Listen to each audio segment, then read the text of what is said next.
L'agenda qui est mis sur la table vis-à-vis de l'Iran est très difficilement acceptable pour l'Iran, à savoir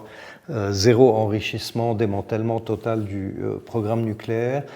démantèlement quasi total du programme balistique et arrêt définitif de toute ingérence à travers ce qu'on appelle les proxies dans les pays de la région. Cet agenda a été déclaré inacceptable par les Iraniens qui, eux, disent qu'ils restreindront les négociations uniquement à la question nucléaire. Dans la question nucléaire, ils sont prêts à descendre à 20% d'enrichissement, donc pas 0%, et le reste n'est pas abordable, en tout cas dans l'immédiat. Le deuxième élément, c'est que je dirais la mobilisation militaire navale, ce qu'on appelle maintenant l'armada américaine dans le Golfe, est gigantesque, elle est très coûteuse et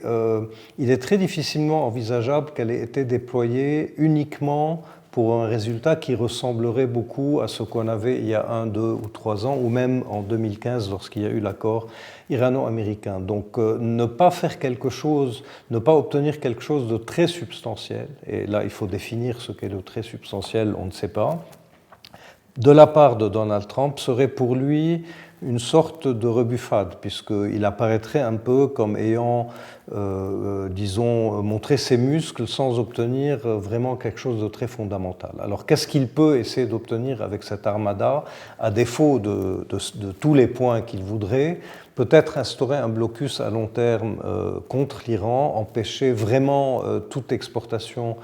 pétrolière, étrangler l'Iran et peut-être à terme, à partir de là, parier sur le fait que cela conduira à un effritement graduel du régime et peut-être à la reprise des mouvements de protestation à l'intérieur qui ont montré qu'en fait, ils n'étaient pas capables à eux seuls de renverser le régime.